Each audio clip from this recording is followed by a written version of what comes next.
Necesito solo para tomar el sonido para la radio. Entonces tengo que enchufar el cable. 1, 2, 3, 4, 5, 6, 7, 8. Y pregunto dónde.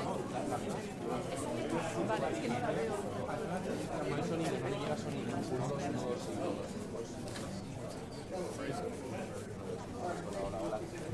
Sí, 1, 2, hola. Sí, sí, sí, 1, 2.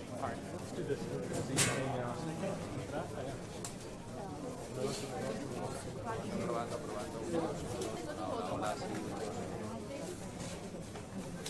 Tengo otro que puedo.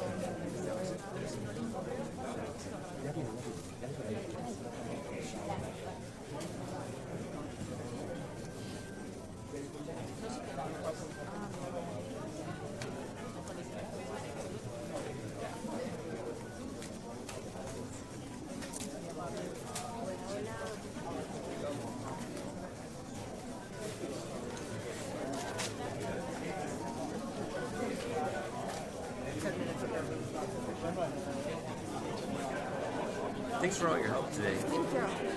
If you need anything, let me know. Coffee. Oh, I can do that, but not. Cafecito. 11:05 de la mañana, está a punto de comenzar. En cualquier momento María Corina Machado aparecerá en este estrado de la Heritage Foundation, en el auditorio lleno de periodistas a esta hora, esperando para preguntar a la líder democrática de Venezuela por su visita a Washington y por esta segunda jornada. La rueda de prensa comenzará, como digo, de forma inminente, y lo que todo el mundo quiere saber es, pues por ejemplo, qué le trasladó el presidente Trump a ella y sobre qué versó esa conversación. Es cierto que María Corina Machado ya avanzaba ayer que fue muy positiva y expresiva sobre lo que habló NTN24, hacen una lectura realmente buena del encuentro con Donald Trump y posteriormente con senadores también en el Capitolio de Estados Unidos. Pero ahí será ella y la voz quien se dirigirá de un momento a otro a la prensa para hacer para dibujar cuáles serán los próximos pasos, porque sabemos que va a permanecer en Washington al menos en el día de mañana, donde llevará a cabo un encuentro con la gobernante venezolana y la diáspora venezolana que se encuentra en la capital de Estados Unidos.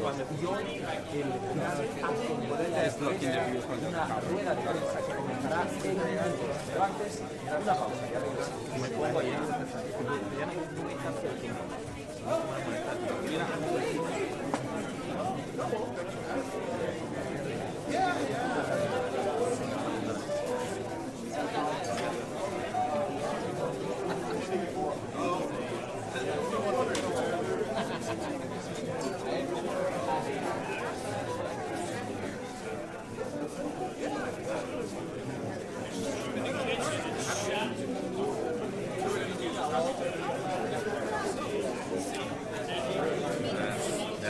That's careful. Watch your foot. Watch your foot. Watch your foot. Yeah. Henry, ponete aquí y cuando vayas en vivo salí, huevón. Ma'am. Ya ves que no te vas a poder poner. Venite para acá. Miss. Venite para acá. Miss. Excuse me. Thank you. It's a fire hazard.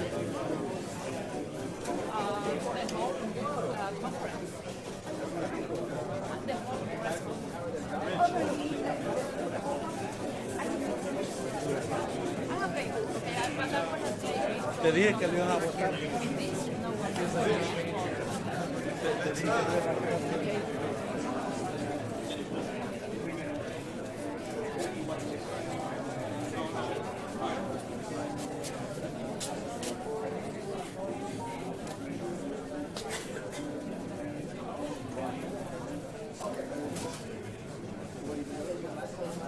Gracias. You need the whole thing, baby. Okay, I will use my phone.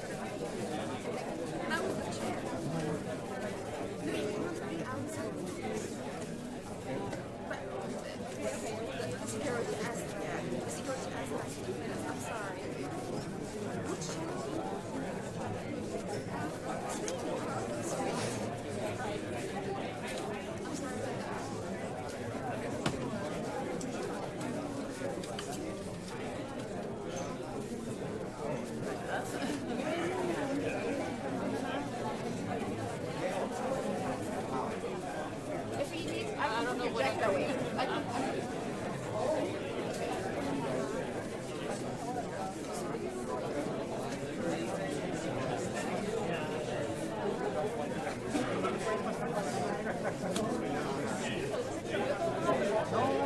What was your name? Mira. John. Nice to meet you.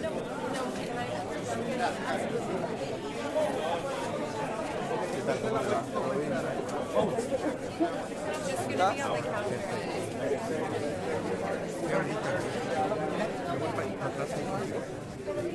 Hi, everyone. We're just running a little bit behind here. We should be starting in about 10 to 15 minutes. Thank you for your patience.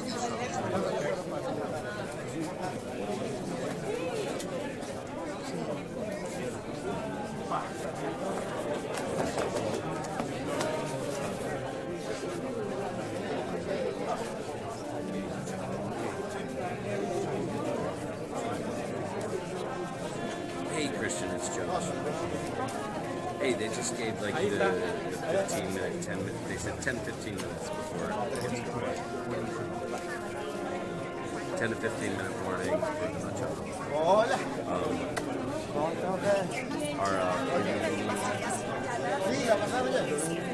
A mí me lo mandaron a descargar. Yo tampoco lo he descargado. Yep, all right, thanks. And I'm going out on the right? Perfecto. Beautiful, thanks, Christian. Bye.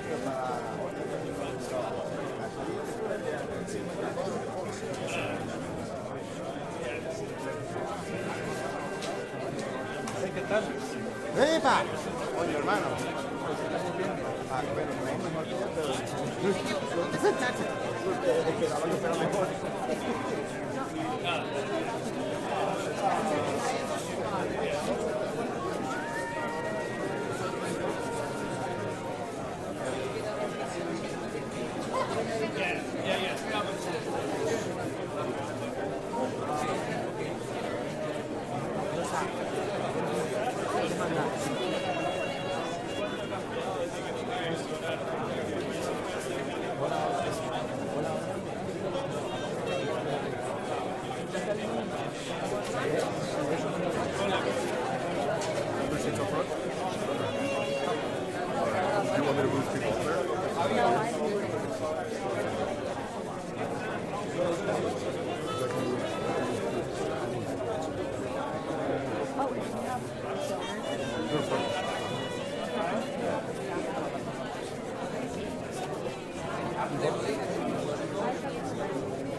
La paradilla.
se va a llevar a cabo la rueda de prensa.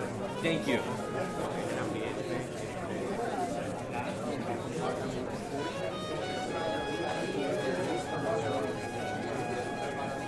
Ok, pero porque no tenéis 1, 2, 3, 4, 5, 6, 7, 8, 9, 10,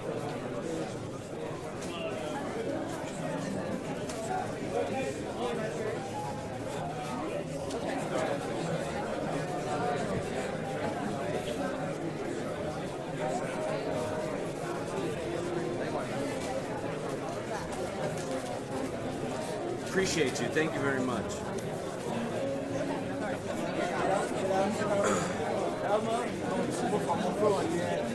Thank you very much.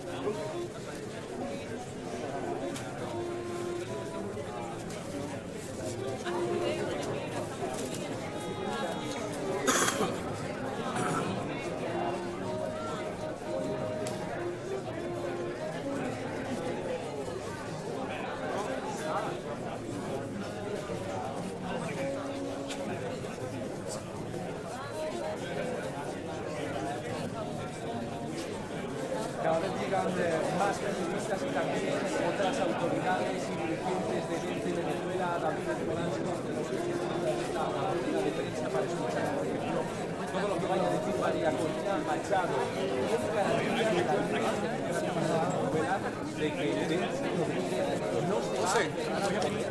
¿Tiene garantía de que Estados Unidos realmente hará que los jefes actuales del régimen abandonen el poder?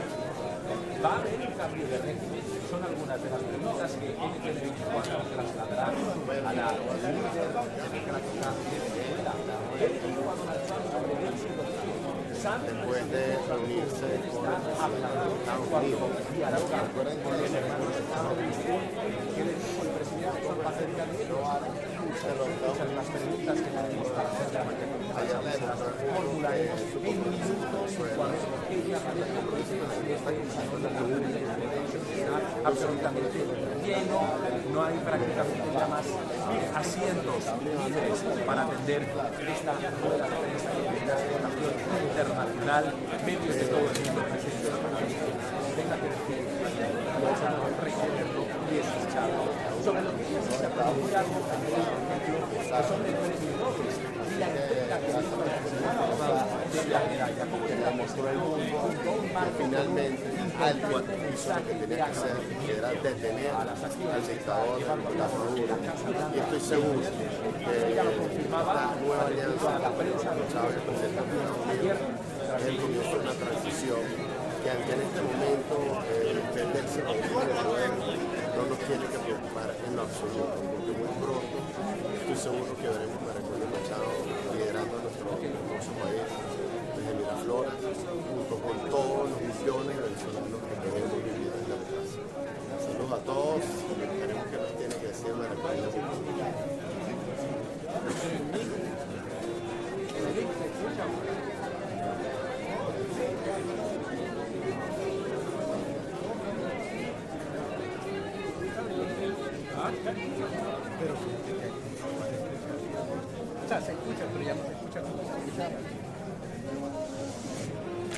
11 y 15 minutos a punto de comenzar, como decimos, esta rueda de prensa de María Corina Machado. Final mic check if you need. De la llegada de María Corina Machado a este salón de periodistas, una llegada que se va a producir en minutos. Check, check, check. Final mic check. Check, check, check. Final mic check. Thank you so much. Check, check, check. 1, 2, 3. Thank you so much. Okay, thank you so much. All right. Final mic check. Thank you so much. 3, 2, 1. 2, Tienes señal, una cosa, 3, una cosa, tienes 4, 5, y tienes señal de rosa, ya está. To the alphabet. 10, 9, 8, 7, 6, 5, 4, Te texteo. 3, 2, 1. Check, check. We all set?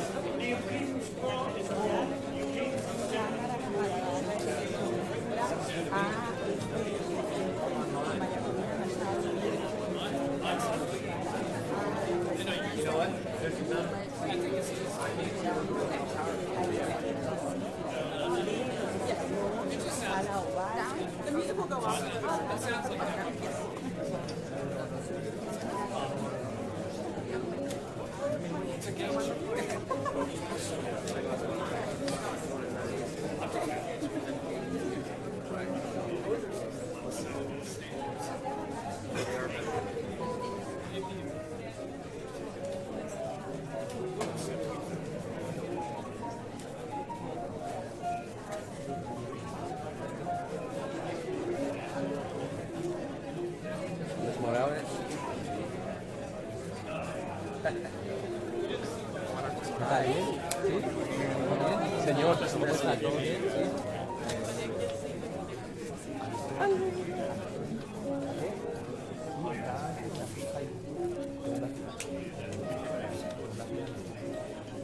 You're not going to be going live in the middle of this thing, my man.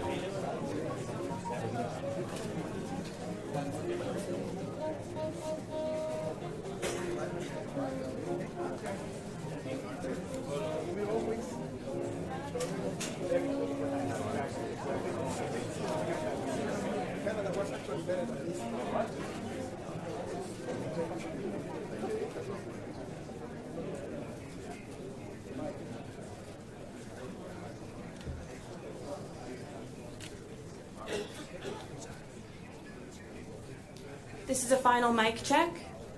30, 29, 28, 27, 26, 25, 24, 23, 22, 21, 20. Are we good? Alrighty. Thank you so much, guys. Keep going, keep going. I'm going. Checking the mic, making sure we are all set.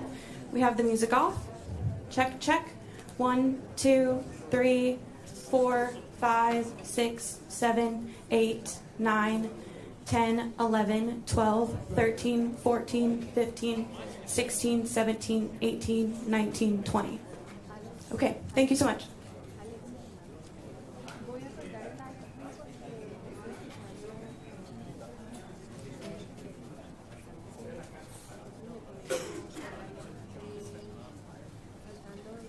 Which side do you think?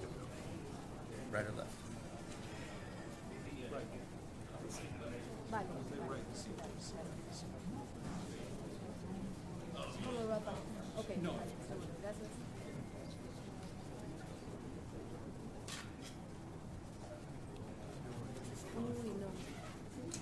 From over there.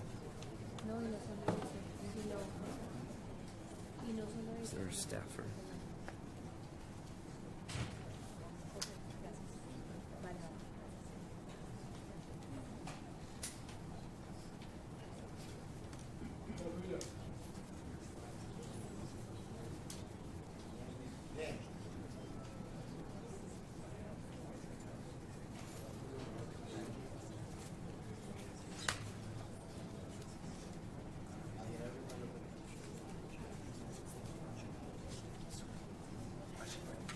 Which side did she come down from?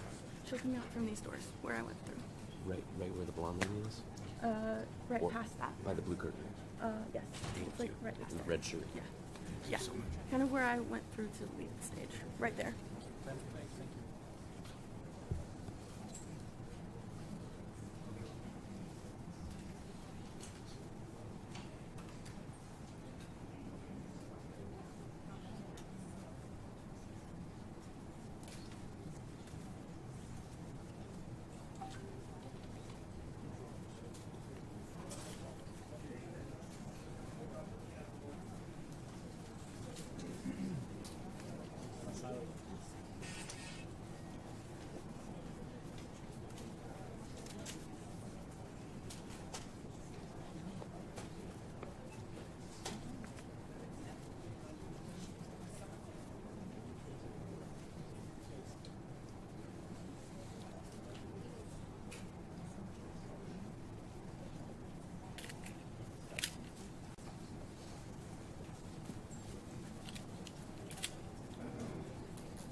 Ladies and gentlemen, please silence your devices. Our program will begin momentarily.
Please welcome Derek Morgan, Executive Vice President of the Heritage Foundation.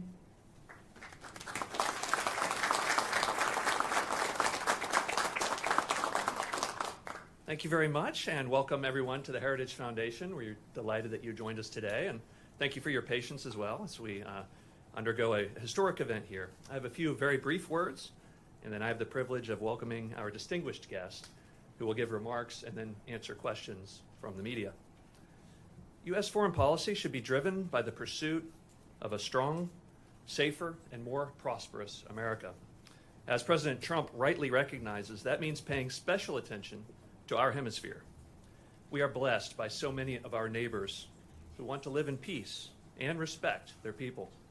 Because of our geographic, economic, and societal ties, malign developments in the Americas make the United States disproportionately vulnerable.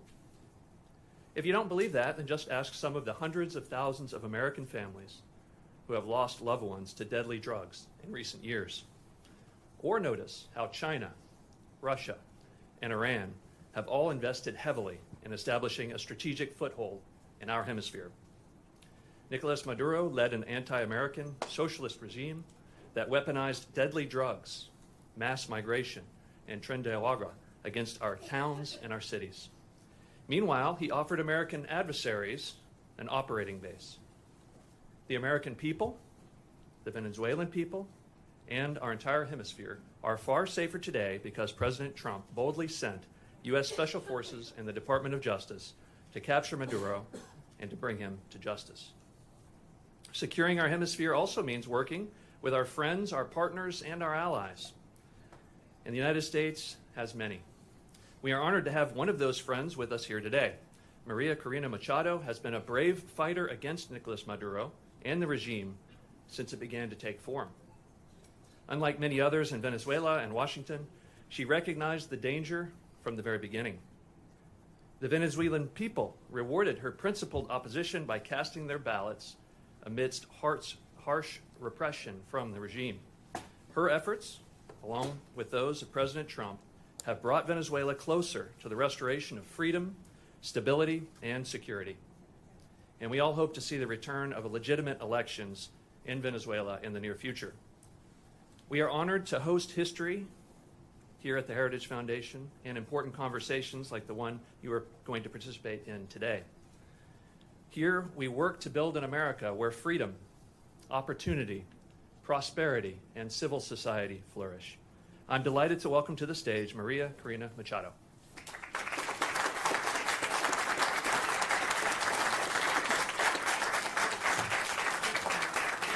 Thank you very much. Thank you very much. So, such a pleasure to be here. Very grateful to the Heritage Foundation and every one of you to join us this morning. I have to say that looking back what has happened in the last years, and especially in the last days, it seems like a miracle to be sitting here in a free country in front of people that have also given their lives to fight for freedom and justice and democracy. And that's why I am very honored, not only with the Heritage Foundation, but with every single citizen of this country that has welcomed us and has honored the immense struggle that the Venezuelan people has fought for so long. And finally, we can say that we are, yes, the threshold of freedom. On January 3rd, 2026, a new milestone was achieved, and we are definitely now into the first steps of a true transition to democracy that will have not only immense impact in the lives of all Venezuelans, those who stayed in our country, those who have been forced to flee around the world, but that will have immense impact in the region, in our hemisphere, and I will say even further in the whole world. Because what we have proven is that a people determined to be free, even without resources, without money, without the free press supporting, even facing the most cruel tyranny, can prevail, because the force of conviction and the force of love is the strongest of all. I am very proud to be part of this generation of Venezuelans. Most of them have never known what it means to live in freedom or what it means to be part of a democratic society, but they have risked their lives, their loved ones, everything they have, because they share that dream to live in a free country. It's all about human dignity. It's all about justice. It's all about love. And it's love for our children, love for our country, and love for freedom that has brought us here. Now we face a very complex and delicate process. And as Venezuelans, we are absolutely grateful to President Trump, his team, his administration, and the people of the United States, because it took a lot of courage to do what he did. And he did it, yes, on behalf of the American people, but also because he cares for the people of Venezuela. And he told me that yesterday. And I think that was the most important message I can bring back to my country. Tell the Venezuelan people that the American people and the President of the United States truly cares for the life, the well-being, and the future. I'm certainly talking about our political prisoners and all those who have been persecuted, those who are all today in exile. But I'm also talking about those children that are growing without their mothers because they had to flee to send food back, that are growing without education because public schooling in Venezuela works 2 days a week because teachers earn $1 a day and they need to get other jobs in order to eat, that are growing without health and food. And we have the generation that is suffering the highest levels of malnutrition in a century. That's our children right now. And it is because of them. It's because of saving lives that we're doing what we're doing right now. And that's why we're going to win. And the only thing I want to assure the Venezuelan people is that Venezuela is going to be free, and that's going to be achieved with the support of the people of the United States and the President, Donald Trump of the United States. So I'm very grateful to be here. We are facing challenging times ahead. We are prepared to do what it takes as a legitimate government. Edmundo González Urrutia and I have been in communication permanently all these days, and we feel not only with a mandate from the Venezuelan people, and that's why I'm here, and that's why I convey to the President of the United States, but also a huge task in front of us to prepare with other teams around the world and in Venezuela to take over government when the right time arrives. So thank you very much, and I'm more than willing to hear your questions now. So I believe there is a procedure that has been designed, so because we thought there might be some interest today. Thank you very much. It's an honor to have you, Ms. Machado. I'm going to start off with a question, and then we're going to open it up to the press. My question to you, Ms. Machado, is you know the Venezuelan people more than anyone, and that's apparent from the very you know the Venezuelan people more than anyone, and that's apparent from the very strong support that they've shown for you time and time again. I wonder if you could tell us a little bit about, I mean, as you know, your country has been destroyed by socialism, Cuba, Russia, and Iran looting your nation, your wealth.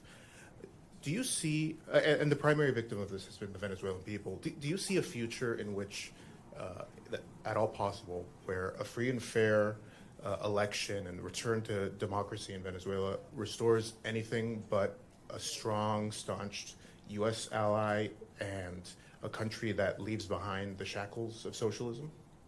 Well, thank you very much. Can you hear me? I'm like hearing like an echo here. Yeah. We hear you. It's fine? Okay. Well, I'm very glad. No, there's a problem with an echo, right? Yeah. Different microphone. Can you answer at the podium? Yes. No, please. So comfortable sitting down. You want me to stand up? You prefer that I stand up? Yeah. No? That's better now? Okay. Look, I'm very glad we start with this issue because I understand that there are many concerns regarding the transition in Venezuela and compared to previous events in all parts of the world. And I always insist in the difference between what is today compared to Middle East countries that went through change in governments or regimes. We're talking about a society that is perhaps the most cohesive in the region. I would dare to say even in the world. I ask you to think any other society in which 90% of the population wants the same. Not only that they reject the actual regime, but we want the same. There are not religious tensions within the Venezuelan society, or racial, or regional, or political, or social.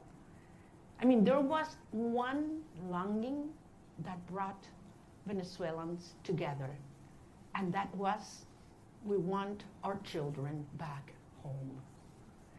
And it was that demand that I heard all around Venezuela in 2023 when we were moving forward to the primary process that made me realize how powerful it was to unite a country, to tear down the barriers that the regime had built to divide us, between rich and poor, black and white, left and right, military and civilians. And we brought a country back together.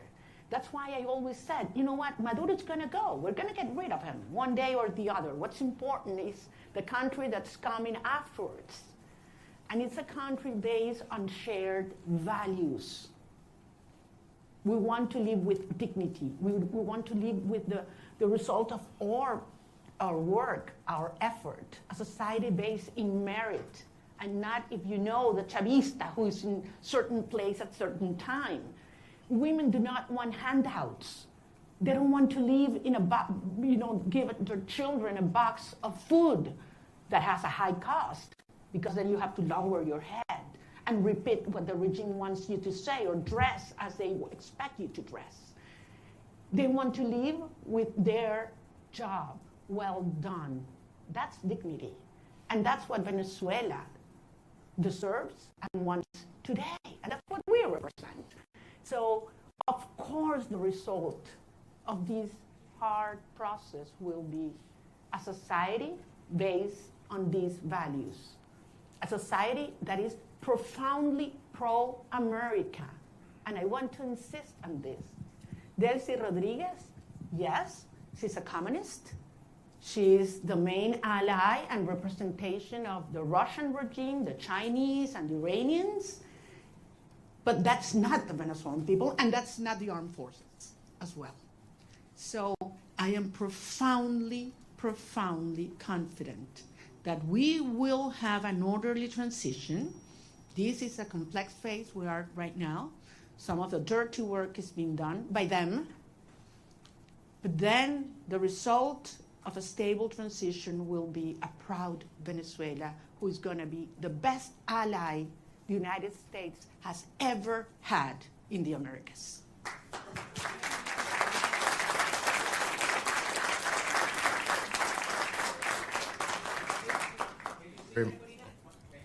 We're going to have a person come up and... Sorry for that. I'm gonna leave. Thank you very much. Hi, thank you very much for coming. I realize there's a lot of interest. We're going to try to get to every question. I'm going to go through a list. There's outlets that have more than one reporter accredited, so I would like to please ask you to raise your hand so we can get one of our kind staff to bring the microphone to you as I call you out. Julio Vaqueiro from Telemundo, please. Hola, Julio. Hola, María Corina. Qué gusto verte aquí en Washington, D.C.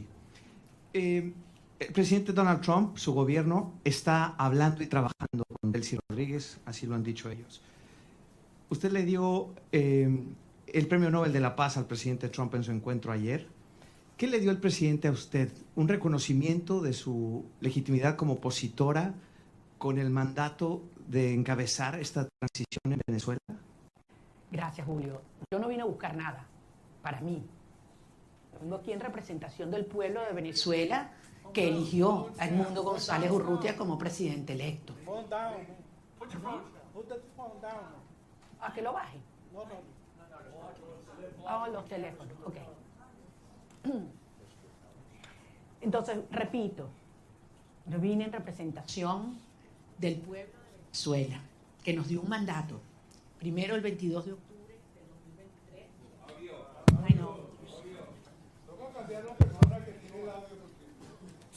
Ya va, chicos, un minuto. Vamos a ¿se escucha bien o no?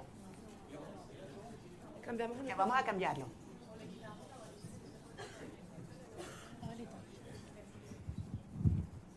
Ok, ahora está mejor. ¿Ahora sí?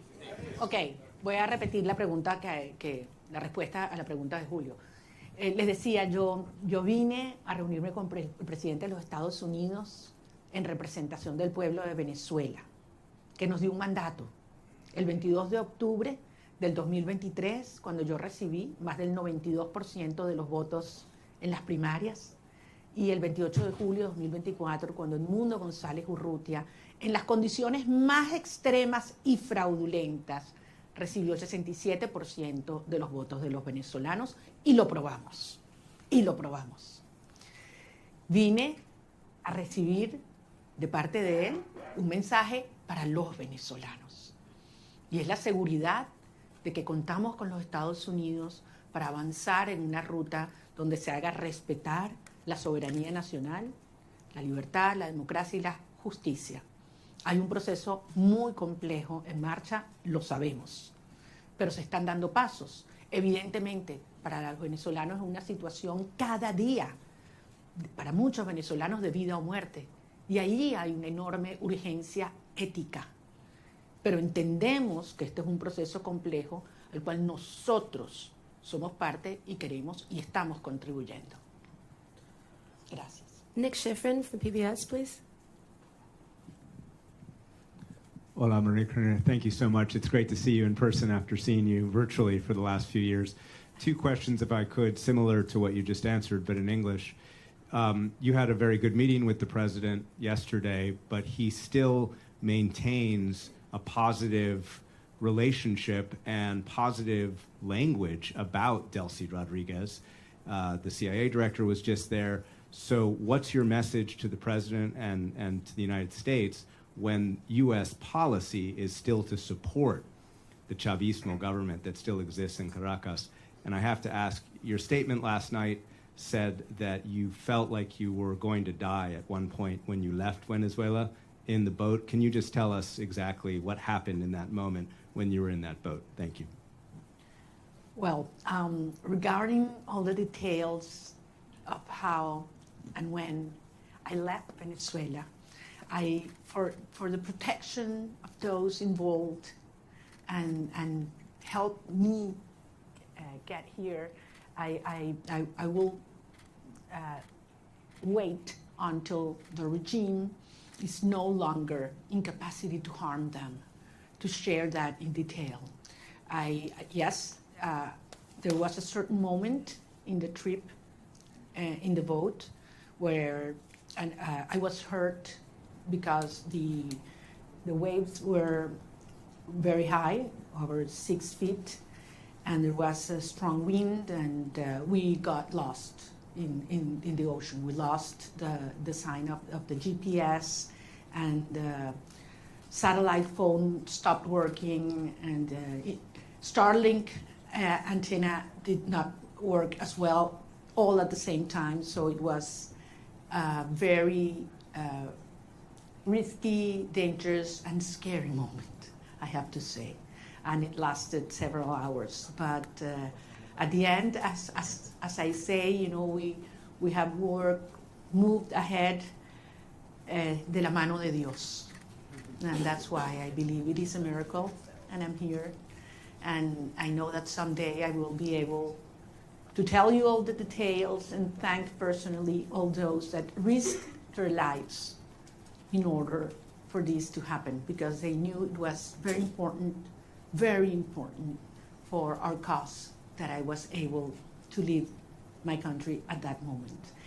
Regarding your first question, look, this has nothing to do with a tension or decision between Delcy Rodriguez and myself. This is about the cartel and justice. This is about a criminal structure that is the regime and the mandate of the Venezuelan people. That's what's at stake at this moment. I'm just one member of a huge movement of millions of Venezuelans that have decided and are committed to be free. And I have no doubt that President Trump, his administration, and the people of the United States support democracy, justice, freedom, and the mandate of the people of Venezuela. I have absolutely no doubt, not only because it's in the well-being of Venezuelan people, but as I say, because it's crucial for the American people. The United States today is a safer nation after January 3rd. And once the regime is out and the transition is accomplished, the United States will not only be a safer nation, but one that will have more prosperity and strength in our hemisphere. Can we get Eric Martin from Bloomberg, please? I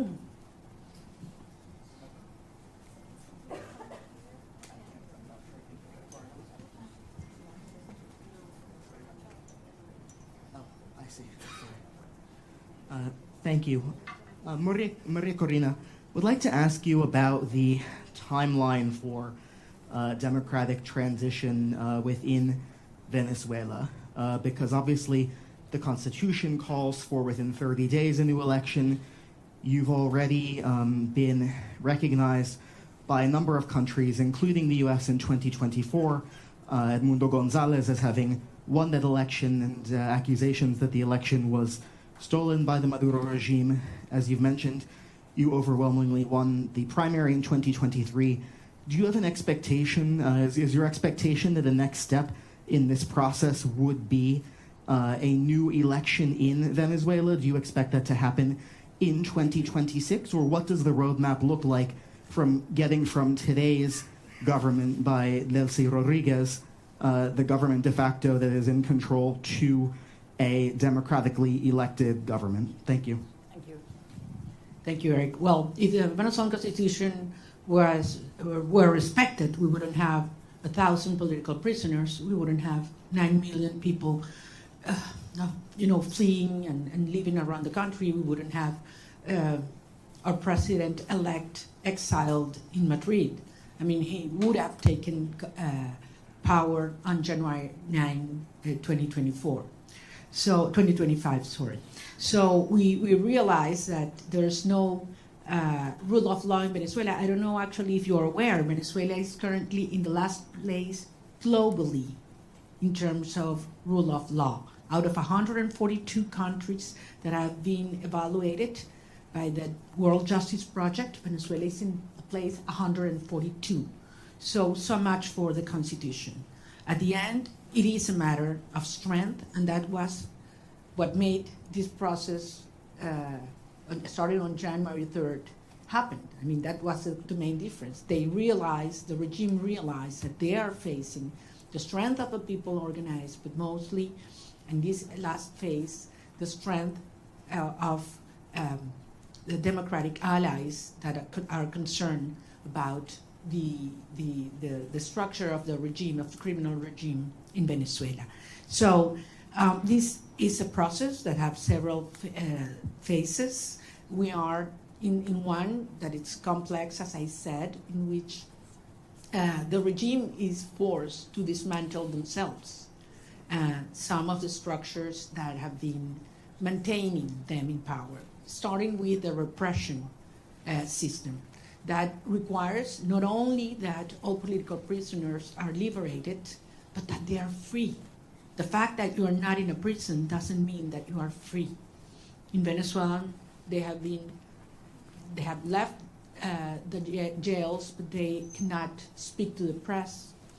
They cannot leave the country, and they are still terrified. All torture centers have to be closed, and certainly there have to be guarantees for journalists to speak out, and those who have left the country to come back and organize and make the will of the people be respected. Eric, believe me, I understand the urgency. I have been speaking with the families, not only of those that have been freed, liberated these last hours, but especially with those that have not, and that they don't know where their loved ones are right now. They have simply disappeared. I'm talking about hundreds of people. Actually, we found out in these last hours that there were more political prisoners than we thought, because many families had been scared just even to denounce that their loved ones had been in prison or disappeared by the regime. So some of those that have been liberated were not even registered by us. So, and this is still in place. I mean, there is a criminal structure of terror, not only on the civilian population, but also in the military. So that one of the main urgencies and priorities that have to take place in the days to come is we need to dismantle that terror structure by the DGCIM or La Casa Militar, which are those that have committed crimes against humanity and that are those that have not only the civilian but the military under terror and neutralized. Once these steps are taken, then we can move forward in the reinstitutionalization of our government, and eventually we will have free and fair elections. And I'm talking about governors, mayors, National Assembly. We need to have, you know, the will of the people be expressed freely. I have to remember that in the last election, presidential election, where our president-elect Mundo Gonzalez won, nearly 40% of Venezuelans that have a right to vote couldn't do it because the regime wouldn't allow them. That's one of the main things we need to correct. Every single Venezuelan living in Venezuela or abroad should have the right to vote as soon as possible. Thank you. Gaby Peroso from BPI, please.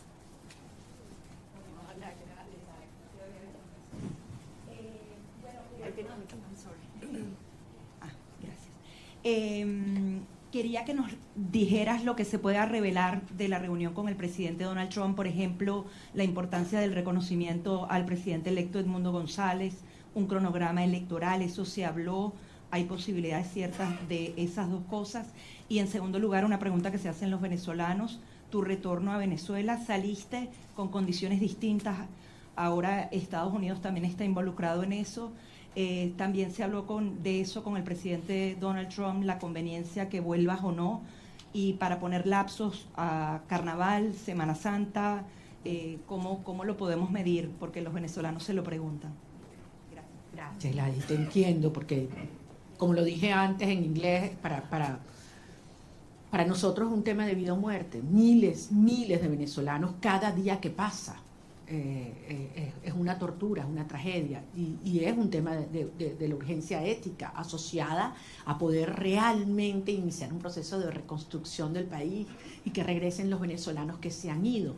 Como ustedes comprenderán, los detalles de la conversación con el presidente no lo voy a hacer público, es parte, por eso fue una conversación privada y yo soy rigurosamente respetuosa de los términos de cada conversación. Sí, porque esto depende de lo que yo dije y que además lo he dicho públicamente, voy a decirles que por supuesto que insistí en mi deseo de regresar a Venezuela lo antes posible. Y lo voy a hacer. Voy a regresar a Venezuela lo antes posible. Y evidentemente fue un tema que discutimos y todo lo que ello implica. Pero no soy solo yo. Son millones de venezolanos, otros compañeros, líderes políticos de otros partidos que también quieren hacerlo. Incluso ayer algunos senadores hablaban de ir a Venezuela, lo dijeron públicamente, lo declararon, y bueno, quizás hasta podemos ir juntos. Es decir, yo creo que hay mucha gente en el mundo preparándose para ir a Venezuela, porque sabemos que este es un proceso irreversible. Puede tomar un día más, puede tomar un día menos, puede haber alguna fase que no nos la habíamos previsto o que no nos gusta. Eso es verdad, es un proceso tremendamente complejo, desmontando una estructura que tiene 27 años en el poder, destruyendo todo, aliados con los rusos, con el régimen iraní, entregando nuestras riquezas a China, ofreciendo el territorio venezolano para que opere Hezbollah, Hamas, los carteles de la droga, la guerrilla colombiana. Todo ha entrado, persiguiendo a la sociedad, acabando con nuestras instituciones. Y no pudieron. Tenido toda la plata del mundo. Por aquí tenía yo la cifra de lo que fue, lo que le ha entregado el régimen chavista desde el 99 hasta este año en petróleo venezolano regalado a Cuba. Estamos hablando cerca de 5 billones de barriles de petróleo. Es Es una cifra monumental, regalada. Entonces a mí no me vengan a decir que quién se está agarrando el petróleo en Venezuela en este momento. O sea, han saqueado Venezuela. Y aún así, el país está de pie, decidido, unido, y pueden tener la seguridad que nosotros vamos a convertir a Venezuela, ahora sí, en el milagro latinoamericano.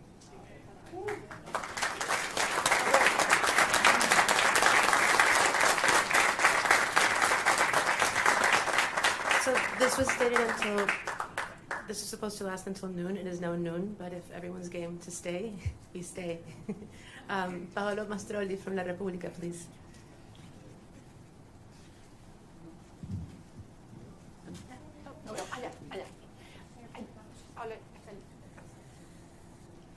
Thank you very much for doing this. You met in Rome with Pope Leo.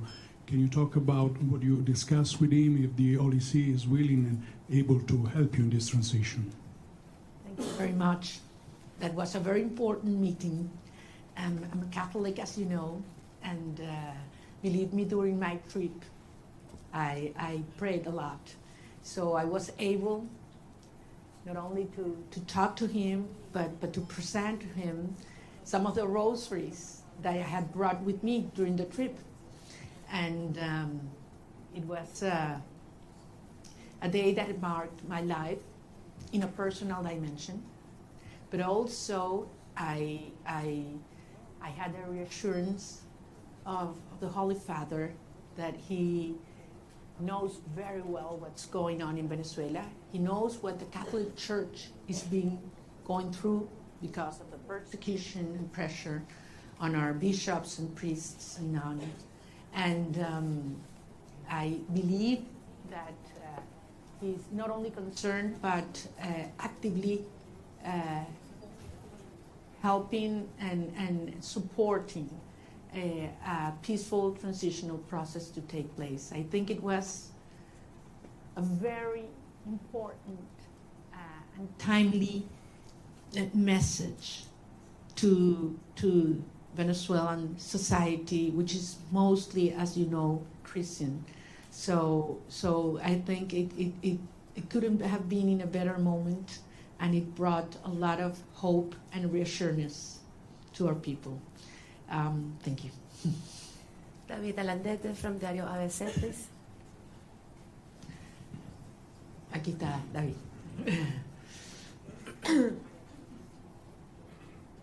Tú no me vas a hacer preguntas porque tú sabes más que yo. No, no me digas eso. Yo me entero de todos los detalles de mis reuniones por ti, entonces. Okay. Sorry about that. No, te pregunto en español. Dale, David. Okay. Muchas gracias. Quería hacerte dos preguntas y muchísimas gracias por hacer esto. Es genial poder vernos, que no sea virtualmente. Estaba interesado en cómo... Se ha escrito mucho, se ha dicho mucho sobre cómo fue la visita, los términos, sin revelar nada interno. ¿Cómo te sentiste tratada y recibida? Porque creo que ese ha sido un punto muy importante en la cobertura de la visita. Y el segundo, ¿qué le dirías a la comunidad internacional después de haber sido recibida en la Casa Blanca? Me refiero a la Unión Europea, a otros países que han estado antes en mediación, pero no lo están ahora después de la operación del 3 de enero. Gracias. Muchísimas gracias. En primer lugar, nuevamente lo voy a repetir. Yo no estaba allí como un individuo, yo estoy allí en representación del pueblo de Venezuela. Nosotros representamos al pueblo de Venezuela. Ganamos apabullantemente, no una, 2 elecciones. Y el mundo entero lo sabe.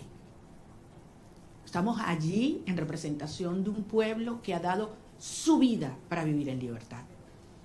Y que no vamos a descansar hasta lograrlo. O sea, Venezuela va a ser libre, que nadie lo dude. Y esto va a ocurrir gracias al apoyo que hemos recibido del presidente Donald Trump. Y así lo digo con todas sus letras, y así lo dije ayer en el Senado, en frente de senadores de ambos partidos a quienes les agradezco profundamente su presencia, porque si hay algo que ha unido al pueblo de los Estados Unidos es la causa por la libertad de Venezuela. Y así queremos que siga siendo, porque el pueblo de Estados Unidos entiende cómo la libertad de Venezuela afecta a todo el hemisferio. Indiscutiblemente para los venezolanos es un tema existencial, pero es un tema prioritario. Yo sentí un enorme respeto hacia el pueblo de Venezuela ayer, cuando entramos a la oficina oval. Y no sé cuánto iba a durar la reunión, pero la verdad es que sentí que pasaba el tiempo, podíamos conversar de todos los temas con absoluta honestidad, crudeza. Bueno, ustedes me conocen como yo soy, yo digo lo que siento, lo que pienso, y con mucho respeto, sin lugar a dudas. Estoy nada más y nada menos que en la oficina del presidente de los Estados Unidos, frente al presidente de los Estados Unidos, pero consciente de la responsabilidad de este momento único. Y salí de allí, y se lo decía anoche en una entrevista que grabé con Rachel Campos, le decía, me impactó la preocupación que él me transmitía sobre la situación de los venezolanos hoy. Cómo están los niños, cómo están los jóvenes, cómo están los ancianos, cómo está el sistema de salud, cómo está el sistema de educación, cómo están las familias, qué planes tenemos. O sea, yo creo que quizás públicamente se da a conocer más las preocupaciones por temas económicos, energéticos, etcétera, pero yo ahí pude tener una conversación con un ser humano que le duele lo que están viviendo los venezolanos, que le preocupa y que está genuinamente comprometido con su bienestar. Por eso yo salí realmente convencida de que lo que necesitamos para sumar a toda la fuerza y la organización adentro en un genuino liderazgo global está en la Casa Blanca, y creo que servirá de ejemplo para aquellos líderes globales o mundiales que no han tenido la determinación de llamar las cosas por su nombre, porque todos lo saben. A estas alturas no hay excusas. Están los informes de Naciones Unidas y el Fact-Finding Mission, donde se demuestran los crímenes de lesa humanidad que ha cometido Nicolás Maduro, Delcy Rodríguez, Diosdado Cabello, Vladimir Padrino López. Eso está allí, con nombre y apellido, testimonios desgarradores. Entonces no hay excusa para ignorar el terrorismo de Estado, como ha calificado la Comisión Interamericana de Derechos Humanos. Más allá de todos los crímenes de corrupción, narcotráfico, tráfico de seres humanos, de armas, todo lo que sabemos que sigue ocurriendo en Venezuela. Es que yo salí emocionada y con una gran responsabilidad, desde luego, para los tiempos por venir. Maxine Wallace, Washington Post, please.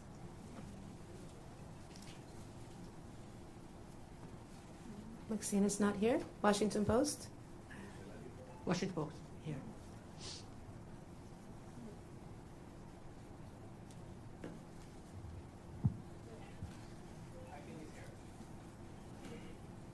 The Washington Post, okay. Then let's go with Carla Angola, please. She's right next to you.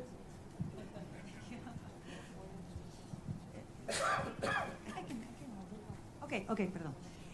¿Cómo estás, María Corina? Quería solo algunos detalles, ¿no? El primero que siempre me ha dado curiosidad sigue siendo, ¿cómo fue esa primera noche en la que dormiste sin estar en clandestinidad, sin haber estado todos esos años sin poder salir del país? Es decir, dormir una noche sin la sospecha o el peligro de que alguien te fuera a buscar. Eso siempre me dio curiosidad, que si lo pudieras compartir. Y después, en esa reunión, ¿pudiste conocer cómo te vas a involucrar? Porque el presidente lo dijo en algún momento, que tú vas a estar involucrada en alguna de las fases. ¿Pudiste descubrirlo en esa reunión? ¿Nos puedes dar alguna seña de cómo vas a estar involucrada y en qué fase? Y tercero, si pudieras decirnos si tú crees que Delcy Rodríguez, con ese perfil de miembro del cartel, de criminal de lesa humanidad, pudiera tener las credenciales para ser una candidata a la presidencia, si es que ella va a tener permitido eso con todo ese prontuario, si ella de verdad crees que debería o va a poder participar en esa futura elección justa y libre de la que estás hablando. Bueno, tú me conoces bien, querida Carla, yo no voy a especular. Yo voy a hablar solamente sobre los hechos y aquellos que además me puedo dar fe. En primer lugar, de la señora Delcy Rodríguez, creo que la justicia de los Estados Unidos tiene suficiente información, y la justicia internacional. Solamente les recuerdo que no solamente es ideológicamente comunista y muy fanatizada, pero además ha sido como en el cargo de vicepresidente quien ha supervisado y ejecutado todo el proceso de represión en Venezuela. Es decir, los centros de tortura están bajo su dirección y han estado bajo su dirección. Es responsable directa. Además, ha sido parte del diseño de bypassear las sanciones de los Estados Unidos, la justicia de los Estados Unidos, para poder obtener y seguir haciendo transacciones financieras con países que son enemigos de los Estados Unidos. Entonces, queda muy claro cuál ha sido y cuál es su perfil.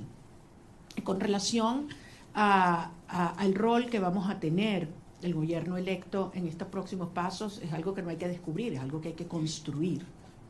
Y ayer dimos un paso y evidentemente es algo que está en diseño, en construcción, y veremos día a día cómo va ocurriendo. Como yo se los decía siempre a los venezolanos, it's one day at a time. Ya estamos en una fase que es 1 hour at a time. Y como son las cosas en Venezuela, ya ustedes saben cuál va a ser lo próximo, ¿no? Entonces aquí nadie se aburre en materia de la dinámica en Venezuela, porque están pasando muchas cosas. Y muchas veces, y yo sé que tú lo dijiste una vez, creo que David también, que cuando yo estoy más callada es cuando más duro estamos trabajando. Entonces sí les pido en ese sentido, y yo sé que los venezolanos tienen profunda confianza. Miren a dónde hemos llegado. Con relación, mis temas personales, y estos son los que más me cuesta, a lo que fue la salida, lo único que les puedo decir es que yo no dormí esa primera noche. Yo primero tenía 16 meses en los cuales cada ruido que ocurría, sonaba algo, inmediatamente me despertaba. O sea, tenía 16.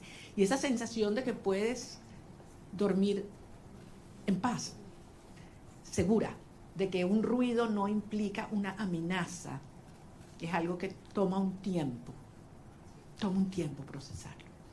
Yo me levanto algunas veces y no estoy sola, abro los ojos y puedo abrir la ventana, ¿no? Son cosas que quizás para muchas personas son take for granted, ¿no? Hay que vivir esto para valorar la libertad. Y la verdad es que si hay algo que yo tengo que hacer es darle las gracias y pedirle perdón a mi familia, porque hay que ver lo que esta experiencia les ha traído, ¿no? A todos, a las familias de todos los que estamos involucrados en esta causa, ¿no? No es solo la mía.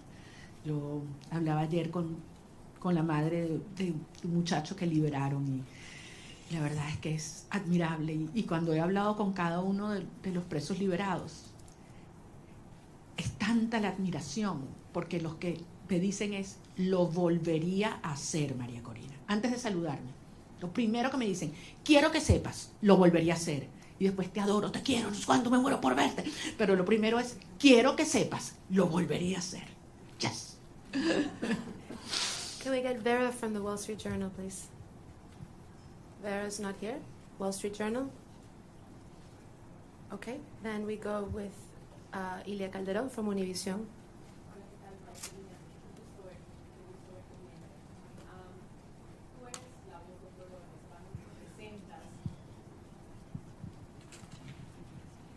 Tú eres la voz del pueblo venezolano y representas al pueblo venezolano. Delcy Rodríguez está en este momento al frente del gobierno de Venezuela. El presidente Trump ha tenido palabras para elogiarla y ha dicho que su gobierno está trabajando muy bien con ella. ¿Qué te garantiza a ti que va a haber una transición? Y si no temes que este hecho de que se lleven bien y de que estén trabajando bien lleve a que se perpetúe el régimen en el poder, en detrimento sobre todo de los venezolanos que están en Venezuela. Perfectamente tu preocupación, porque al final eso es lo que yo he hecho. Pero recordemos, 17 iniciativas de diálogo. Esta no es la primera, de aproximación o negociación, acuerdo. 17. Todas, absolutamente todas, lo que el régimen buscó fue ganar tiempo, legitimidad y plata. Y se salió siempre con la suya. Todo lo que se comprometían a hacer, lo violaron siempre. Entonces, es lógico que el pueblo de Venezuela tenga esta preocupación. Pero la señora Delcy Rodríguez en este momento lo que está es cumpliendo órdenes. Ella no está en un acuerdo a motus propio, ni cómoda. Ella está cumpliendo órdenes, porque al final, si algo demostró el 3 de enero, es que tenía que haber una amenaza real, tenía que haber fuerza real. El costo de quedarse en el poder tenía que ser más alto que el costo de la salida para que se diera este cambio de actitud en el régimen. Y los venezolanos hicimos todo lo que nos correspondía en términos de la organización, la movilización, la victoria electoral. Pero hacía falta el respaldo decidido de los Estados Unidos y finalmente llegó de la mano del presidente Trump. Entonces, esto es otra fase. Ahora bien, se tiene hoy un sector que está cumpliendo en el desmantelamiento del otro sector del régimen. Eso existe. Y desde luego se tiene la fuerza real y la amenaza del gobierno de los Estados Unidos. ¿Qué falta aquí? ¿Qué falta aquí en este análisis? La gente, el pueblo de Venezuela. Y eso es lo que nosotros representamos. La legitimidad y la garantía de una transición ordenada que tiene que tener el respaldo del pueblo de Venezuela. Cuando tú tienes un pueblo unido, no hay manera de ignorarlo. Y yo sé que ese no es el objetivo del presidente Trump o del secretario Rubio, todo lo contrario. Es acompañar y apoyar al pueblo de Venezuela en su derecho de ejercer la soberanía popular. Ahora estamos en una fase compleja que aspiramos poder cumplirla de la manera ordenada, controlada y más rápida posible. Yo no voy a adelantarme a poner fechas y a poner calendarios porque sería una irresponsabilidad. El 2 de enero, ¿quién habría pensado que estábamos tan cerca de iniciar esta fase? Y nos dijeron que era imposible, by the way. Nos dijeron que era imposible que ocurriera lo que ocurrió. Y hoy Nicolás Maduro está enfrentando la justicia internacional. Dime tú la magnitud del paso que hemos dado. ¿Estamos listos? Obviamente no. Pero fueron 27 años para montar esta estructura. Y estamos avanzando con pasos muy firmes. Y yo sé que esto se terminará acelerando y canalizando, porque finalmente los vectores están todos alineados. Falta, sí, como decía David, que algunos otros países alrededor del mundo con firmeza y valentía reconozcan que se está haciendo lo correcto y que lo acompañen. Yo creo que en este momento no es posible, porque depende de múltiples variables, pero nuevamente, trabajando duro para garantizar que podamos regresar a Venezuela con Edmundo González Urrutia también. Benjamín Álvarez, de Deutsche Welle. ¿No está Deutsche Welle?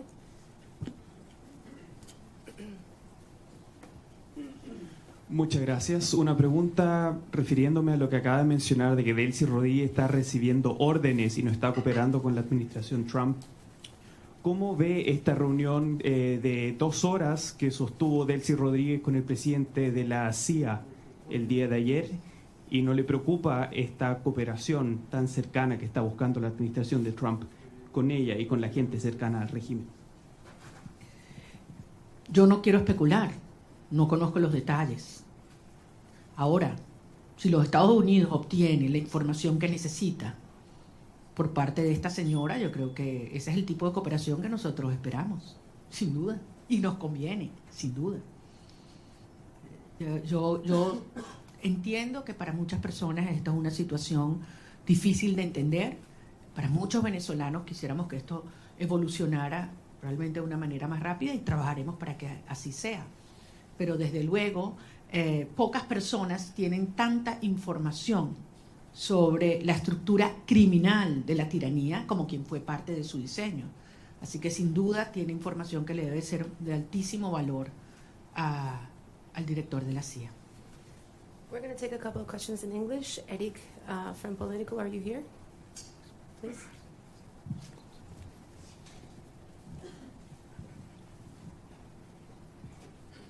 Thank you so much, Maria Corina. It's good to see you in person, as others have said. Today, Venezuela accepted its first deportation flight since the operation on January 3rd. It followed a month of pauses.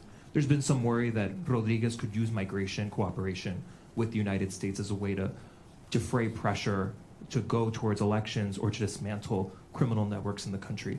Do you share those concerns that she could use an issue that is very central to this administration's foreign policy? Thank you very much. We all know how this regime weaponized migration against several countries, not only the United States. And migration in Venezuela was designed by the regime. Wasn't, just spontaneously happened. It was designed by them. And certainly they've tried to use our people as a trade bargain, trade to which is very, very painful. But I think everybody knows that the only way that we can have people on their own means, and talking hundreds of thousands coming back, is given the Venezuelan people the hope, the certainty that we will have a democratic future and security in our country. It's not a matter of having all economic problems solved. People are willing to go back to be part of the solution. But if they have, hope that we will have a freedom and democracy in the future. So I think it is clearly in the best interest of the United States and those that are concerned about migration to have a transition take place as soon as possible, because you will see millions coming back home. I have several accredited journalists from the AP. I don't know who wants to take the question. Josh Goodman from Associated Press. Hi, Maria Corina. Thank you. Lots of questions still about the meeting yesterday with President Trump. I just have three specific ones. Did you urge him to seek the arrest of Diosdado Cabello? Did you urge him not to meet with Delcy Rodriguez, as he's indicated he would? And did you urge him to not allow Delcy Rodriguez to reopen the Venezuelan embassy in Washington? Those are three specifics. Want to know what your position on those are. Thanks. Well, I think I don't need to urge the president of specific things. I think it's very clear what has to be done right now. We exchange views about the implications of several actions. And I just want to tell you that I was very impressed of the degree of information he has, how closely he follows the situation in Venezuela, and how much he's concerned about the well-being of our people. Certainly, we did talk about the political prisoners and their families, and the importance to stop repression from the root in Venezuela right now, because you cannot talk of a transition, even in its first steps, if there's still repression in our nation. The Daily Signal.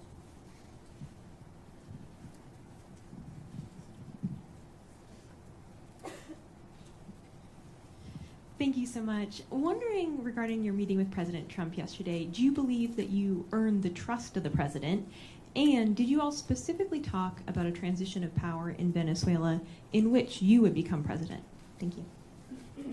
Point again, this is not about me. It is about the will of the people. And we certainly talk about how popular sovereignty has been expressed in Venezuela, and absolutely terrible conditions in which we did, and how the regime stole that result. And I think he can certainly relate to that. So I believe that the point here is Venezuela has decided as a nation to be united first, to unite back again, and to fight for a right to be free. And he understands the moment, and the implication for I would say the whole hemisphere. We talked, and I would say this, I know you can imagine that about other countries, and specifically about Cuba and the implications of a transition to democracy in Venezuela. Would